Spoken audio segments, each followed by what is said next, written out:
Johnny TV Show.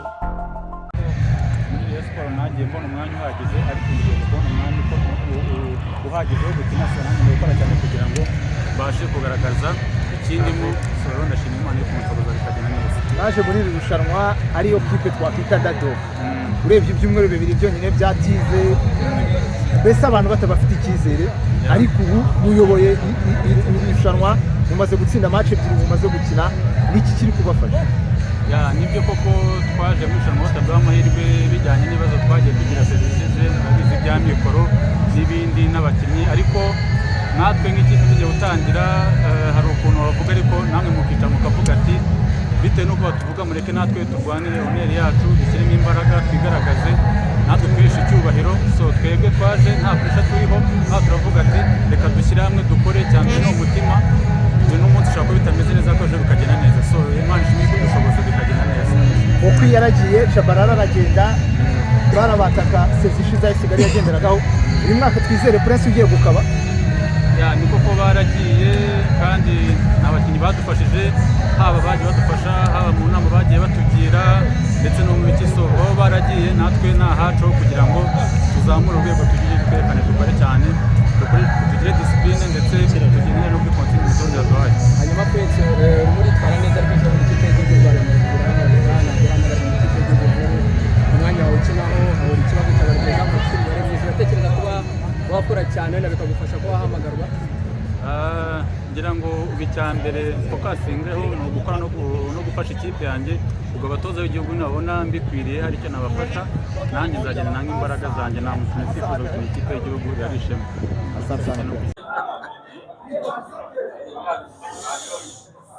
Il y a du bruit.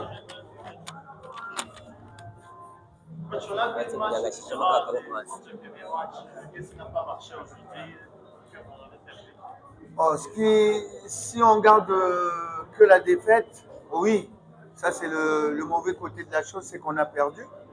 Mais on avait vu cette équipe, on savait qu'ils jouaient un bloc bas, donc il fallait conserver le ballon. C'est ce qu'on a fait. Je crois que si vous regardez au niveau de la possession du ballon, on est largement devant.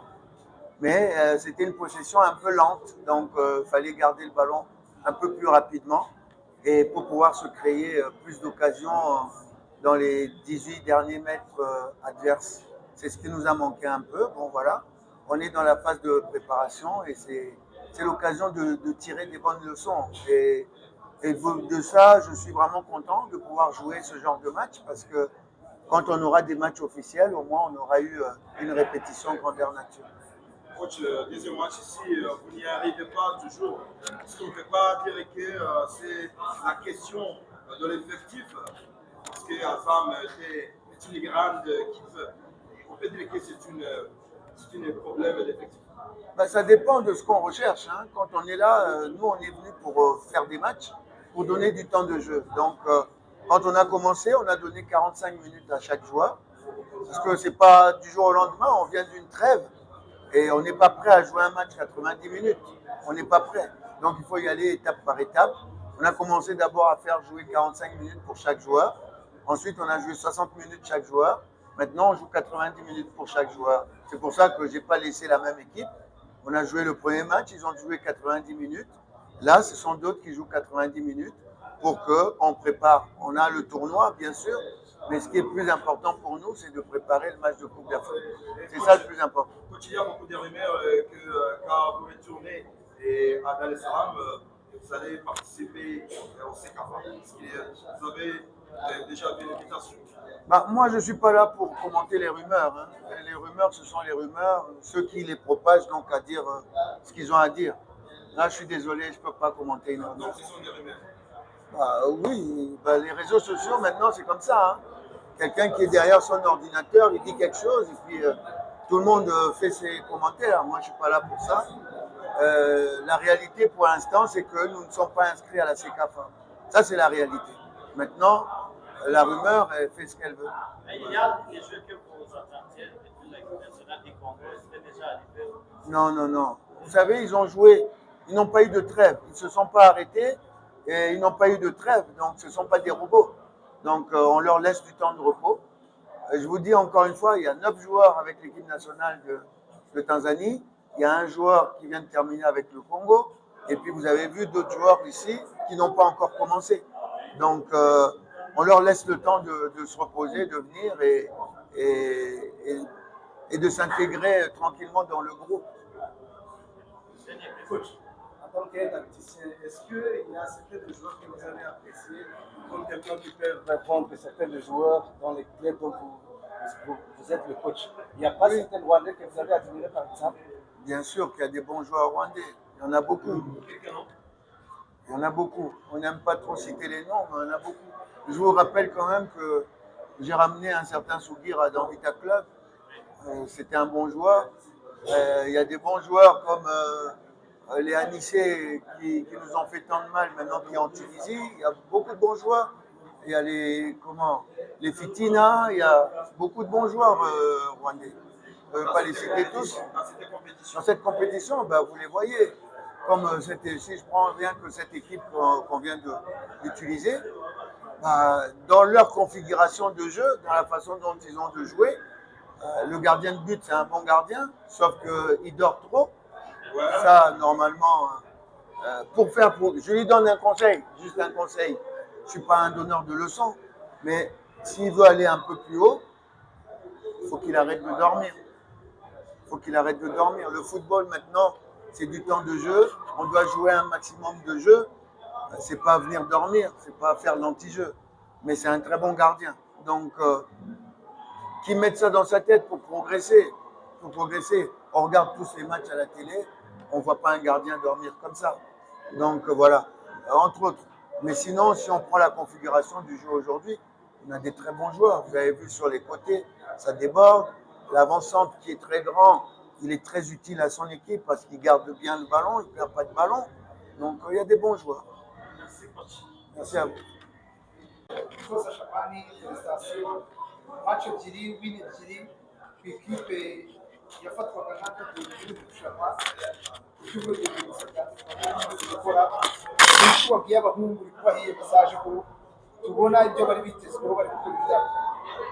Ya ikintu cya mbere nabaza nshima Imana kuba match ebyiri ntabwo ari nkeya na kipe zikomeye nka APR na Azam. Mu by'ukuri ni match zitari zinyoroheye na gatoya, ni match zari très tactique kurusha uburyo zirimo imbaraga cyangwa se ubwenge bwinshi.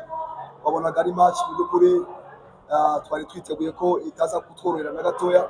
Wabonaga ari match mu by'ukuri uramutse utubatse neza tactiquement, ari match ushobora gutsinda ibitego ndetse bitari bikeya. So rero navuga ngo ndashima abasore banjye kuko bashoboye gukora shape neza kandi tukabasha kubyitwaramo neza. Umutozo uri kubahiye mesaje kuko urebye ukuntu yasigariye yitezwe n'ibyo kugaragaza, urabona ko nyine yavuguruje abantu niba ariko nabyita n'icyo uri kubaganira. Jyewe cyo navuga ubuzima umuntu arigira kwibura agapfa. Umugabo n'uwigira iyo yibuza arapfa. Rero bagomba kuba abagabo, bagomba kumenya ko ari abasezerewe mu makipe atandukanye, cyane ko dufite abantu batandukanye. Dufite abantu basezerewe muri EPR, dufite abantu bavuye mu deuxième division muri AS mwabonye twamuvanye muri za la jeunesse. So umugabo n'uwigira rero birasaba ko wiyubaka, bigira icyizere, ni ukubategura gusa mu buryo buri mental, bakumva ko atari babi, ahubwo wenda ntabwo byakuze ibihe bitambutse, ariko wenda nanone bishobora gukunda muri Kigali. Bisaba no gukora cyane, bigasaba kugira ngo babyiyumvemo bumve ko bashoboye. So iyo ni message umuntu abaha kugira ngo bashobore gukanguka bumve ko ubuzima butarangiriye hariya. Kuri atake baracyari bake, batakajeho kwime biteri wawe umwaka ushize ndetse na Chambarara nubwo sezishize bitagenze neza cyane, ariko n'umwe mu bataka beza Kigali yagize. Uyu mwaka uragendera kuri Prince cyangwa uracyari kubaka ikipe? Prince namugenderaho kuko ni umwataka mwiza utarabonye umwanya w'intuhagije wo gukina. Kuba wenda bariya baragiye, navuga ko nawe ni umwanya mwiza kugira ngo agaragaze icyo afite.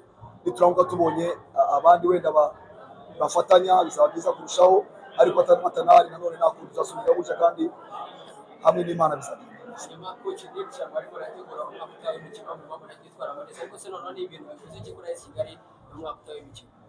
Ya Kigali bivuze ngo ni ikipe nziza, baramutse bashyizemo imbaraga, baramutse bayifatiye umwanya, mu by'ukuri yaba ikipe itanga akazi, yaba ikipe ishobora kugera kure, ariko birasaba nyine kuyiba hafi cyane kugira ngo baranforce ikipe. Urabona ko effectif iracyari ntoya, nibaza ko mwabonye ko match yakiniwe ubushize n'uyu munsi effectif ni yayindi ntabwo ihinduka cyane, ni abakinnyi babiri, umwe babiri, mu gihe abandi bafite rotation bahindura bakazana abakinnyi kubera ko bafite benshi. So nibaza ko bashoboye kongeramo amayelema ikipe ikiyubaka, nibaza ko yazaba ikipe nziza.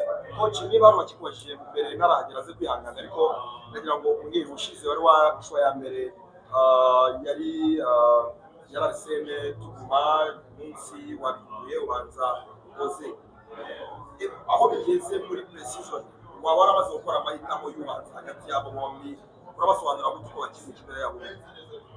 Urabona ntabwo turakora pre-season ihagije, ukurikije preparation yacu ntabwo navuga ko iri 100%.